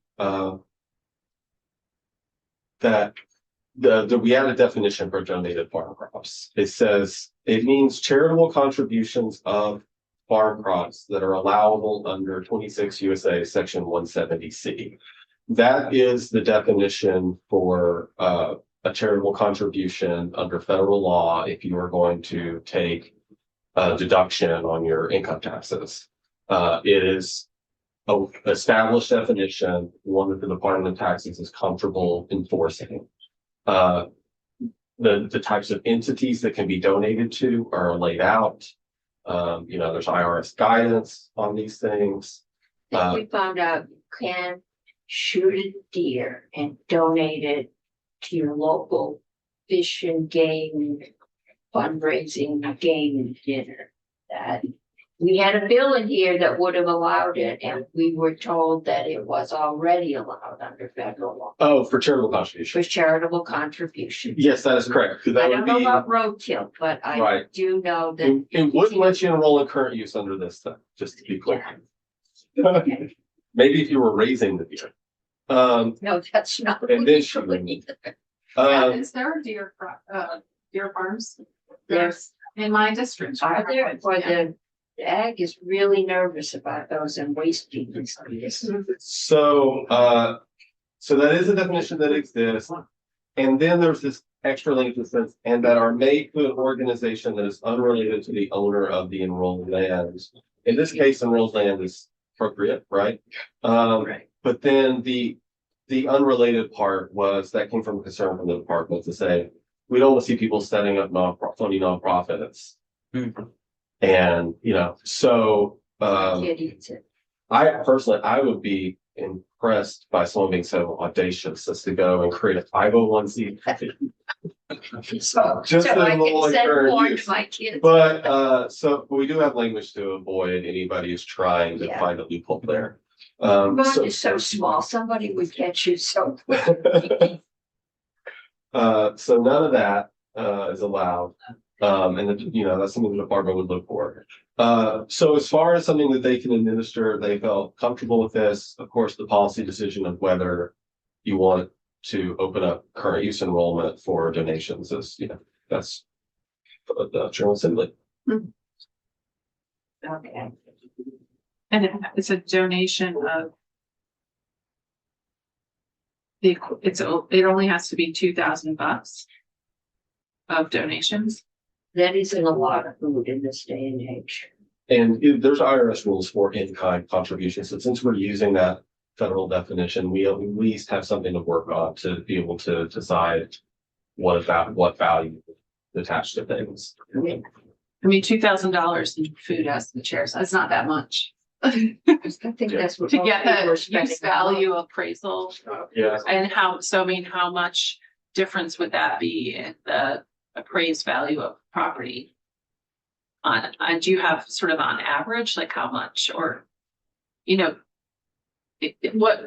much of a tax break is that for the, For current owner? use. Yeah, The property's valued at use value.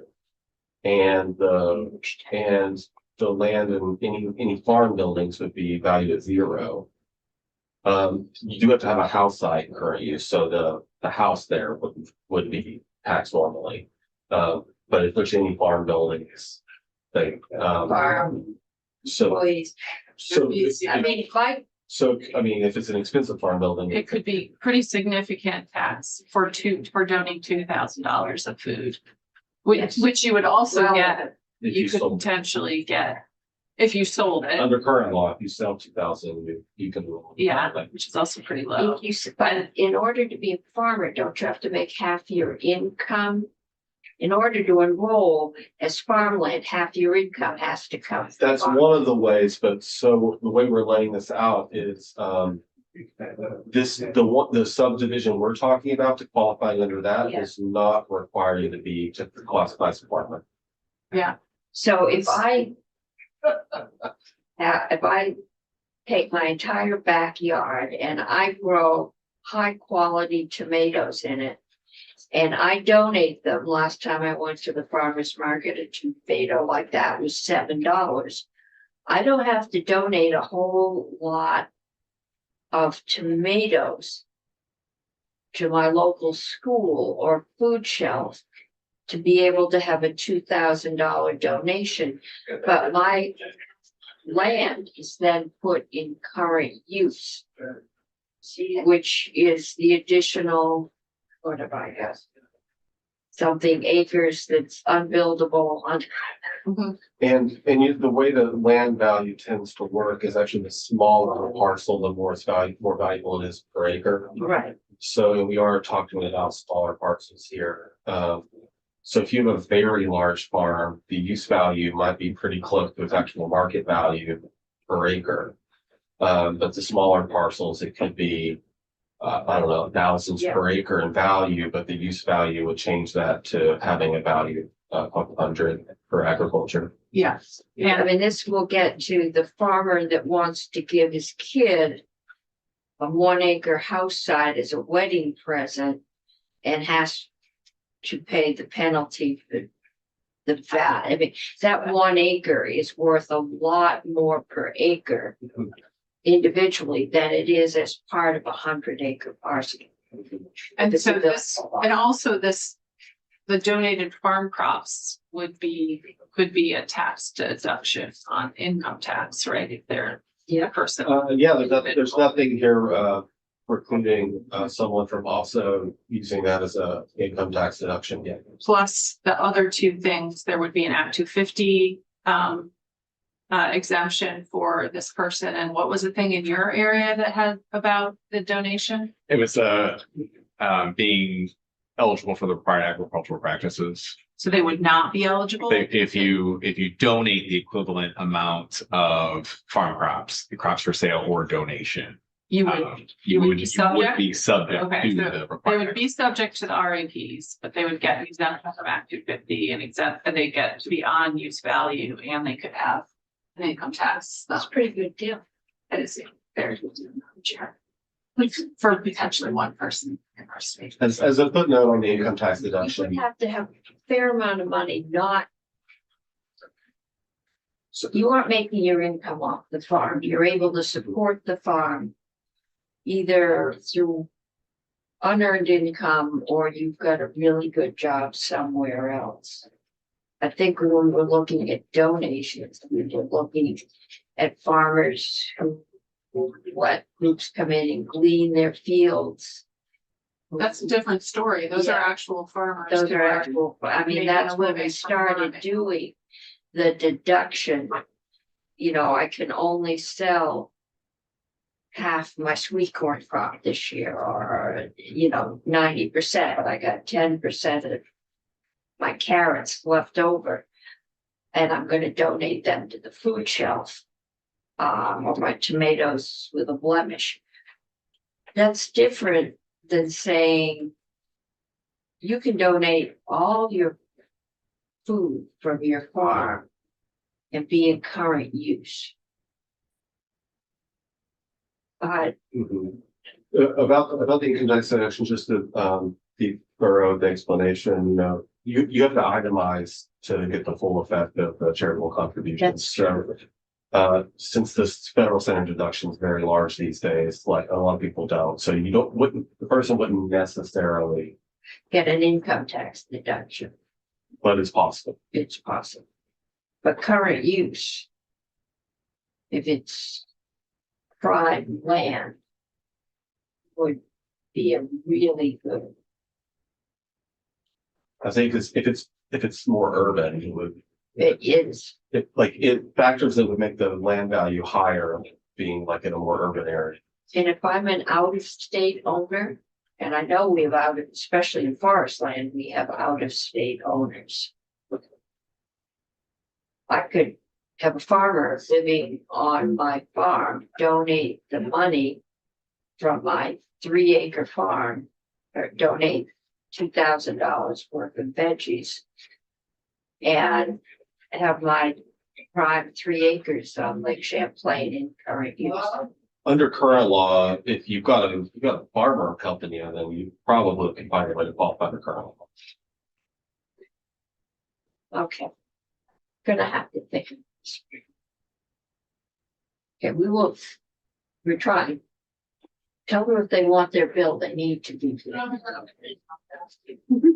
This bill needs to go, and we know agriculture, which section specifically do you want to hear from?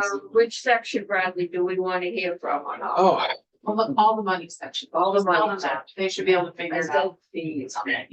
Yeah, Well, in Current this, use I mean, section. this, the UV, all the All things the with the fees. charitable donations, the fees, Yeah. We're not. I mean, you're raising the fees on seeds and setting. They can tell us that'll cover their costs, but I think. Ones like this, we're gonna wanna talk about. Okay, Any further questions for me? I don't think so. Thank you. Wow. Okay, we have one more bill committee. Upstairs, they want to know if you still plan on voting on anything else. I'm not voting that one. I have a feeling that 325, Ellen, I'm looking at you, is that at all controversial? That's the Act 250 bill. So yeah, it's the Act 250 bill. I don't- Okay, no, we're not voting anything up. Senator Beck and I have seen it already. Okay. There isn't much related money in it. There really isn't. Yeah. And So it makes 161 today. 161 is, Scholarships. no, I don't think we're gonna. Well, we might decide not to vote it out. SGM. I don't know. I'll talk to them. That's what that's what I meant. Senator. Okay, how much time do I spend on it? There you go. They're down there this morning. Very Yeah, good. Not dignified. Put another, don't pass them. Okay. Ellen Tchaikovsky, Office of Legislative Counsel. I'm here on S 325, which currently is The one I titled, was looking at. it's currently titled, something about.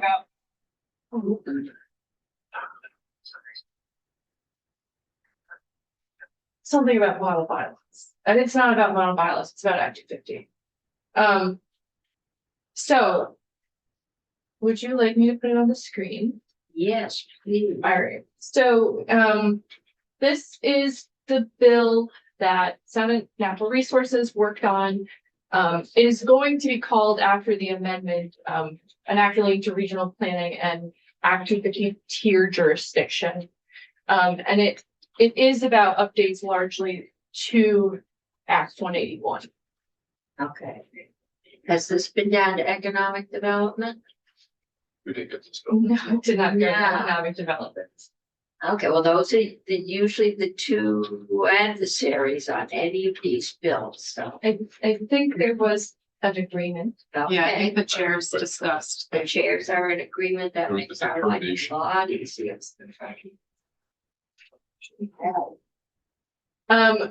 As far as anything fee related in this bill, there is not anything fee specific. There are a number of exemptions that are being extended, so there will be lost fee revenue from extending exemptions. And then there is a small amendment to the downtown and village center tax credit program that will not, and I know you were talking about it earlier, it will not be changing anything substantive. It is a clarification of the existing law. So I think depending on how in depth you'd like to go, it is mostly a conversation about the exemptions are a loss of fee revenue. Okay, And then maybe we can briefly talk about the tax credit updates lately. okay. So. Is this large enough? Yes, Great. So there's an intent section about maintaining the intent of Act 181.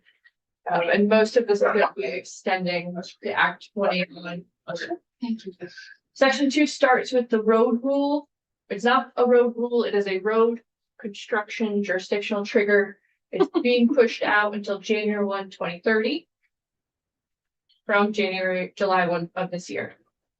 okay, Next is one of the first interim exemptions. This is the priority housing project interim exemption. It is extending the interim exemption for priority housing projects. No cap on the number of units that can be built under that exemption until January 1, 2028. Also adding clarification that the exemption shall not apply within river corridors and floodplains unless there's pre-existing development in there. We do not want to be encouraging exempt units to be built. should we are leaving out all of our downtowns, most of which are river corridors. Okay, The section 3 amends the definition of priority housing project. For the future, currently it is tied to the designation program, and this is adding that it will now be tied to areas that are eligible for tier 1B area, but that are not currently approved as tier 1B. Section 4 is about more of the exemptions. So on page 4, the first exemption for accessory dwelling units, extending that to January 1, 2030. Then the exemption for converting a commercial structure into 29 units of fewer housing to, again, January 1, 2030. the mapping isn't going quite as quickly as we hoped it might. So that, no, I wouldn't say that's the issue. I would say the issue is that the tier 3 rulemaking It's not going as. is not, that is behind. Yeah. So the tier 1 stuff I think is largely on schedule, Yeah, but well, depending on who you ask, but I would say it's more of the tier 3 the board is like. why rural towns are a little concerned about tier 3. Yeah. Section, still in this section, page 5, more exemptions. This one is the exemption for new town centers, growth centers, and neighborhood development areas, construction of housing. This is being extended until January 1, 2030 as well. So is the next exemption, and this is for the 50 units of housing in village centers or in transit corridors, and this is again January 1, 2030. And then again, the exemption for construction of housing in downtowns being extended until January 1, 2030. This is that section 5 then pushes out the tier 3 rulemaking. It first adds clarification that their rules should add a determination of which and under which circumstances the Act 250 criteria should be part of tier 3 area review. Opening the door for less criteria review in tier 3, depending on the circumstances, and then also pushing back that they don't have to finish the rules until June 30th, 2028. Corresponding further in here, we'll see that means the effective date is also being pushed out. So tier 3 is being pushed out until 2028. Next, this is also giving the board additional authority for tier 3 and the road rule so that again, they can limit which criteria will be part of the review for those areas. Section 7, as I was just mentioning, is pushing out the effective dates further. So first, in sections 12 and 13, those are related to criterion 8C, forest blocks and habitat connectors. That's being pushed back until January 1, 2028. And section 21 is the tier 3, and that is June 30th, 2028. And then the road rule is being pushed back to January 1, 2030 for the effective date. Section 8, this is not really I would say fee related. It is striking that tier 1A areas address rare species in their bylaws. Section 9 is an update about tier 1A areas, clarifying that only conditions that have been moved into the permit are to be enforced by the municipality. This is already the law, it's being clarified, but then also removing the requirement that towns enforce Act 250 permits before the permit conditions have been transferred. That's going away. I'm happy to slow down, but I don't necessarily think this relates to this. I haven't seen anything. I might get this one out. If you got, I'm trying to move quickly, you but are moving really quickly. Keep going. I haven't seen anything that's in our jurisdiction yet. right. Yeah, I think there's the argument that because the exemptions are being extended, that's And lost there revenue. won't be fees coming in. Yeah. From Act 250. But they also won't be doing the cases. Right. Section 10 is a report asking the department to look at negative impacts on municipal zoning review of housing. And if there can be ways to fix the discretionary review of that. Section 11 is then an update, starts updates to the regional planning process to make sure that that there is a new discrete process for amendments to regional plans and therefore also tier 1B areas so that they don't have to go through a full update. They can have a slightly faster process for those areas since they are now part of the regional planning process. So the amendment process is being struck here and given their own process a little bit further down.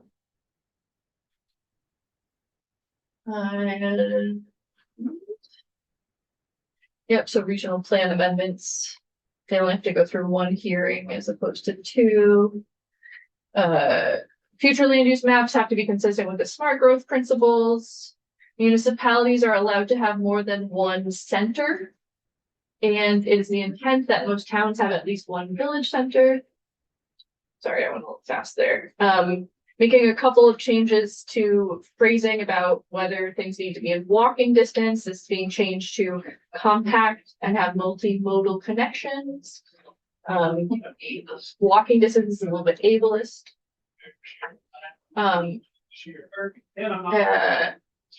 Yeah.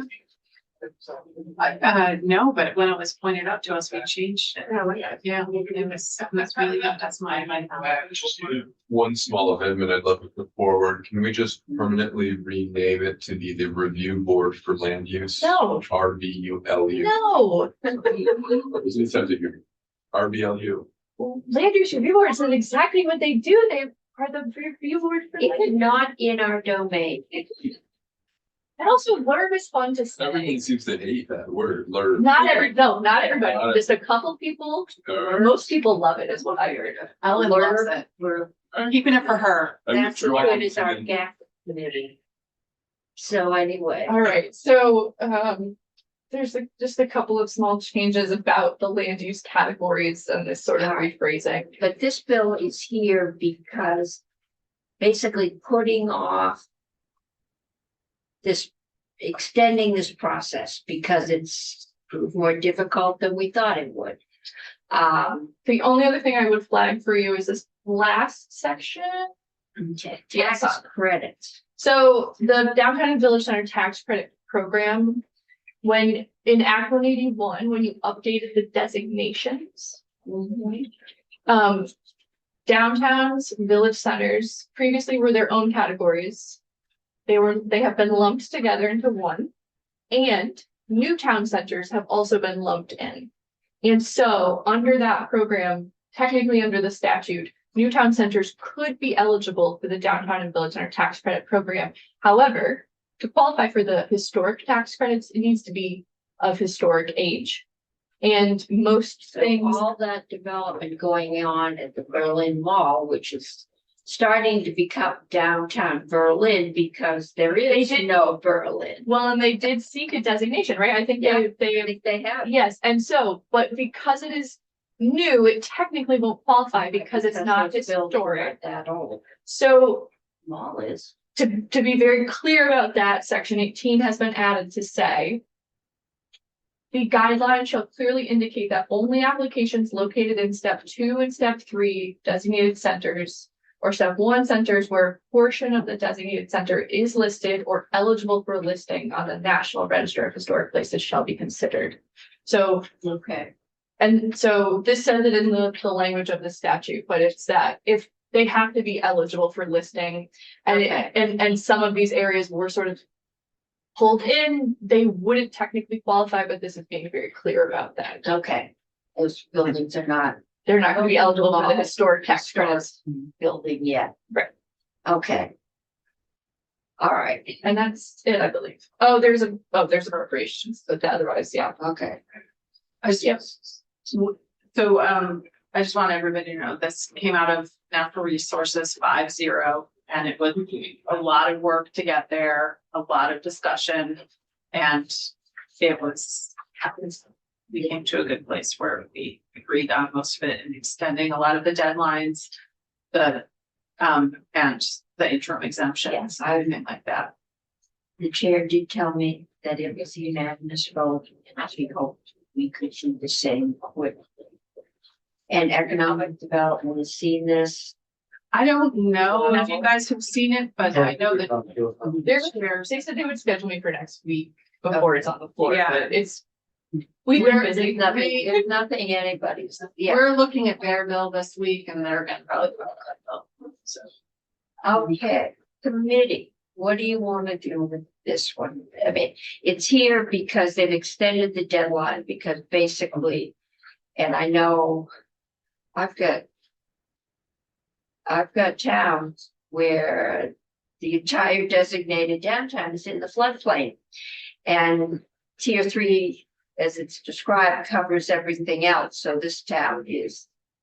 No, tier 2 can't cover Tier 2. everything else. Yeah, tier 3 is the. But no, they're talking tier 3. They've got a lot of open space and I don't know. It's probably tier 2. But they're concerned. There's quite a, I've got several rural towns that are concerned that the mapping could make it so they can't grow. So to give that mapping more time, I think is a good thing. It's very important and we should do it well, or we'll spend the next 10 years redoing it. So, I'm ready to vote this bill if the committee is ready to vote this bill. I need a motion. I just passed the sheet. I move that we approve S325 version 6.1 as recommended by the Committee on Natural Resources and Energy. Okay. Senator Hardy has moved that we approve S325. An act relating to studying the creation of model bylaws. And it was what, version 6.1? 6.1, okay, has been well worked. Is there any further discussion, any amendments?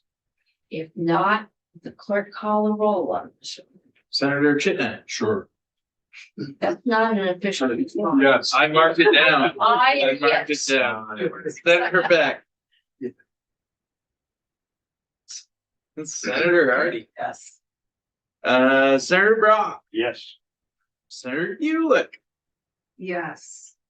Senator Matos, yes. Senator Cummings. Yes, That's 7. 7-0-0. Senator Beck, you're a natural resources, aren't you? I am. Would you report this one? I've given a couple to Senator Hardy, so. I'll report it pretty quickly for. This is what is to be done. Thank you, committee. What have we done? We have not used 323 today. We did model bylaws. 161 is the other one that's on here. This is the governor's list of scholarship granting. Yeah. Does anybody wanna go forward with that? The risk is the feds haven't developed the My- rules. My understanding is that we do not go forward, then the rules come out. The other. Uses the governor judge that to determine what the judges are gonna be. But we could, and we can anytime, I think this session's yet. I think it's unless the legislature acts, so if we say we're opting out. That would be a different bill than what we have on the wall. Yes. Yeah. That's, I think, what the House has. Either That's- they are, the Yeah. House has said that we're either, I think their bill is to opt out. Or It to, is. and it could require the legislature to act to Opt in. opt in. Okay, so we have a vehicle coming. And This maybe pass. before we leave here, we'll have a better idea of what the rules will Maybe. be, and this may very well be if we're gonna opt in, this would be a good way to do it. So I'm fine with waiting the vehicle. I will say I don't support opting out. I don't support that at all. I do support moving this forward, but getting more information also seems to make sense. So So okay,